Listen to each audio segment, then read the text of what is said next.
Look up, what do you see? Are those mere contrails from airplanes, or could they be something more? The skies above us are frequently adorned with white trails, sparking debate and concern worldwide. Some dismiss them as harmless contrails, while others believe they are evidence of something far more significant: chemtrails. This essay delves into this controversial topic, exploring the science and arguments surrounding chemtrails and their potential implications for our planet. Our journey begins by understanding the difference between contrails and chemtrails. To understand the controversy surrounding chemtrails, we must first establish a clear understanding of their naturally occurring counterparts, contrails. Contrails are a direct result of the basic principles of physics governing condensation. As aircraft engines burn fuel, they release exhaust containing water vapor, carbon dioxide, and other byproducts. At high altitudes, where temperatures are often well below freezing, the hot, humid exhaust rapidly mixes with the surrounding cold, dry air. This rapid cooling causes the water vapor in the exhaust to reach its saturation point, leading to condensation. The water molecules, seeking equilibrium, transition from a gaseous to a liquid state, forming tiny water droplets. However, due to the extremely low temperatures at these altitudes, the droplets almost instantly freeze into ice crystals. These ice crystals are what we observe as contrails, bright white streaks against the blue canvas of the sky. The persistence of contrails depends on several factors, primarily the atmospheric conditions at the altitude where they form. If the air is relatively dry, the ice crystals will sublimate quickly, meaning they transition directly from a solid, ice, to a gas, water vapor, without passing through the liquid phase. This results in short-lived contrails that disappear within minutes. However, if the air is sufficiently humid, the ice crystals can persist for much longer, sometimes even hours. This is because the higher concentration of water vapor in the air slows down the sublimation process, allowing the contrails to linger and potentially spread out, creating cirrus-like clouds. It is important to note that these natural variations in contrail behavior are often misinterpreted as evidence of chemtrails, adding to the complexity of this debate. While contrails are a well-established atmospheric phenomenon, certain trails exhibit characteristics that deviate significantly from the expected behavior of condensation trails, fueling the chemtrail theory. One of the most compelling arguments supporting the existence of chemtrails is their persistence. Unlike contrails, which typically dissipate within minutes, particularly in dry air, chemtrails can linger for hours, often spreading out to form wide, milky veils that obscure the sky. This unusual persistence suggests that chemtrails may consist of something other than simple ice crystals. Proponents of the chemtrail theory argue that these persistent trails are composed of aerosolized chemicals deliberately released into the atmosphere, hence the term chemtrails. These chemicals, they believe, are designed to remain suspended in the air for extended periods, creating the observed long-lasting trails and hazy skies. Furthermore, the patterns formed by chemtrails often differ strikingly from the linear streaks characteristic of contrails. Observers have documented chemtrails forming grid-like patterns, X-shaped formations, and even parallel lines that gradually merge, creating an artificial cloud cover. These deliberate-looking patterns are difficult to explain as naturally occurring phenomena, lending credence to the idea of intentional dispersal. The unusual persistence, spreading behavior, and peculiar patterns observed in chemtrails raise legitimate questions about their true nature and purpose. While proponents of the official narrative maintain that these trails are simply persistent contrails, the evidence suggests a more complex and potentially concerning reality. To comprehend the potential purpose behind chemtrails, we must delve into the realm of geoengineering, a controversial field involving large-scale interventions in the Earth's climate system. Geoengineering encompasses a range of proposed technologies aimed at mitigating the effects of so-called climate change, often by manipulating the atmosphere or solar radiation. One such proposed technique, known as solar radiation management, SRM, has garnered significant attention and is often linked to the chemtrail theory. SRM aims to combat global warming by reducing the amount of solar radiation reaching the Earth's surface. This could theoretically be achieved by releasing reflective particles known as aerosols into the upper atmosphere. These aerosols would act like tiny mirrors, reflecting sunlight back into space and thereby reducing the amount of heat trapped in the Earth's system. While SRM might seem like a potential solution to the pressing issue of so-called climate change, it is not without its risks and controversies. Critics argue that tampering with the Earth's delicate climate system could have unintended and potentially catastrophic consequences. The potential ecological and health impacts of releasing vast quantities of aerosols into the atmosphere are still poorly understood and raise significant concerns. Furthermore, deploying SRM as a climate engineering tool could have unforeseen geopolitical ramifications, potentially leading to disputes over control of the technology and its impacts. Section 5. The aerosol argument. Examining the evidence.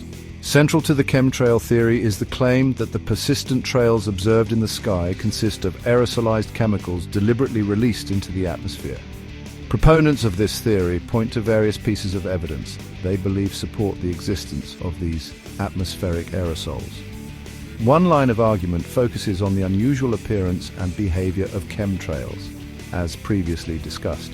Another key argument revolves around the alleged detection of unusual substances in rainwater, soil, and air samples, collected in areas with frequent chemtrail sightings. Independent researchers and citizen scientists have reported finding elevated levels of various metals, including aluminum, barium, and strontium, in their samples.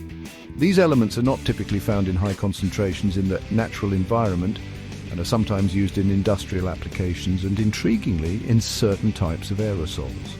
Proponents of the chemtrail theory argue that the presence of these metals in environmental samples provides compelling evidence of deliberate aerosol spraying.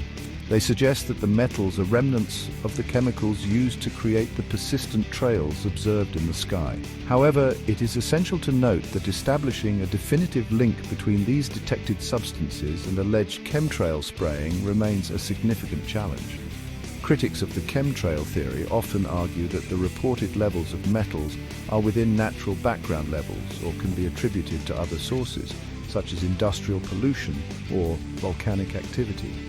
They also point out that the methods used by some independent researchers to collect and analyze samples may not always meet rigorous scientific standards, potentially leading to inaccurate or unreliable results. Section 6. Independent voices challenging the narrative. The chemtrail theory, while widely dismissed by mainstream science and media, has found a voice through the work of independent researchers and concerned citizens. These individuals, often driven by personal observations and a deep distrust of official narratives, have dedicated themselves to investigating the phenomenon and raising awareness about its potential implications. While their work may not always adhere to the strict protocols of academic research, it plays a crucial role in challenging conventional wisdom and fostering open discussion on a topic often shrouded in secrecy and denial. One such prominent figure is Dr. Clifford Carnicom, an independent researcher who has dedicated years to studying atmospheric phenomena and their potential health effects. Through meticulous observation, data collection and analysis, Dr. Carnicom has compiled a substantial body of work that challenges the official narrative surrounding chemtrails. Dr. Carnicom's research focuses on the unusual persistence and spreading behavior of chemtrails, as well as the presence of unusual substances in the environment. He has collected numerous samples of rainwater, soil, and air, which he claims show elevated levels of metals like aluminum, barium, and strontium, elements often associated with aerosol spraying.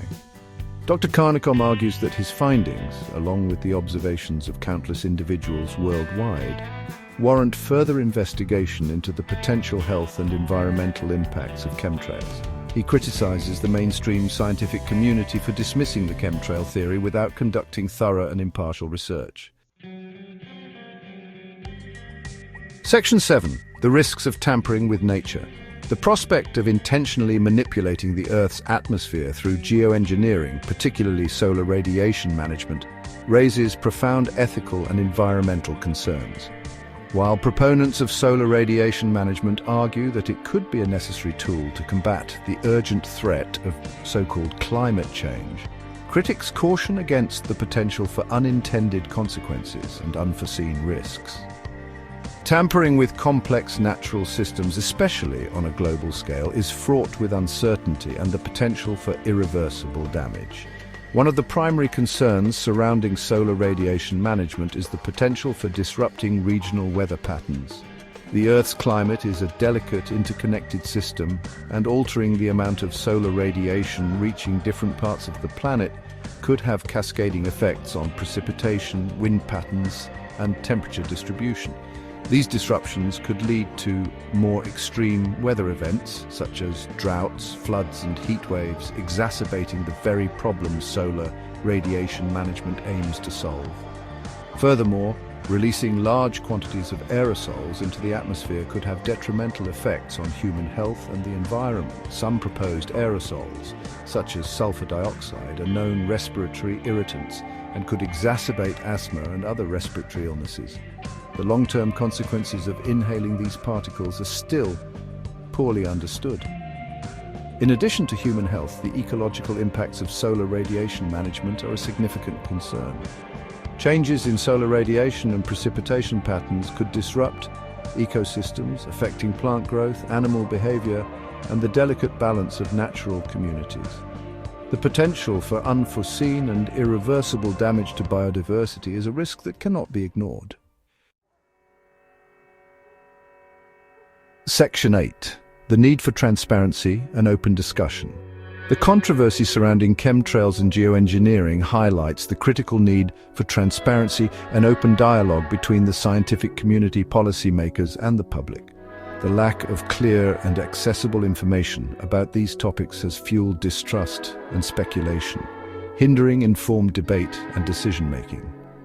To address public concerns and ensure the responsible development and potential deployment of any geoengineering technologies, it is crucial to foster an environment of openness and accountability. Governments and scientific institutions must prioritize public engagement and education regarding geoengineering, clearly communicating the potential benefits, risks, and uncertainties associated with these technologies. Openly addressing public concerns, even those deemed unfounded by some, is crucial for building trust and ensuring that decisions about geoengineering are made with the informed consent of those who could be affected. Furthermore, establishing robust international governance mechanisms is essential for regulating geoengineering research and any potential deployment. These mechanisms should include clear guidelines for transparency, risk assessment, and public participation. International cooperation is crucial to prevent unilateral action by any one nation and ensure that geoengineering technologies, if deployed, are used responsibly and for the benefit of all humankind. Ultimately, the future of our planet depends on our ability to address the challenges of a climate change in a responsible and sustainable manner. This requires open discussion, informed decision-making, and a commitment to transparency and accountability from all stakeholders. Section 9, Conclusion: Our Sky, Our Future. The debate surrounding chemtrails and geoengineering is complex and multifaceted, fueled by a combination of scientific evidence, speculation, and deep-seated distrust in authority. While the existence of a deliberate, large-scale chemtrail program remains unproven, the evidence and arguments presented by independent researchers and concerned citizens deserve careful consideration and further investigation. The potential implications of geoengineering, particularly solar radiation management, are far-reaching, with the potential to alter our planet's climate, ecosystems, and even our health in unpredictable ways. Moving forward, it is imperative that we approach these issues with a commitment to transparency, scientific rigor, and open dialogue. Governments and scientific institutions must prioritize public engagement and education, providing clear and accurate information about geoengineering technologies, their potential benefits, and their inherent risks. Fostering an environment of open communication and collaboration between scientists, policymakers, and the public is crucial for building trust and ensuring that decisions about geoengineering are made responsibly and with the informed consent of those who could be affected by them. The sky above us is a shared resource, a canvas upon which both natural phenomena and human activities leave their mark. As we grapple with the challenges of so-called climate change and explore potential technological solutions, we must remember that the decisions we make today will shape the world we pass on to future generations. Let us strive to make those decisions with wisdom, foresight, and a deep respect for the delicate balance of our planet and the interconnectedness of all life on Earth.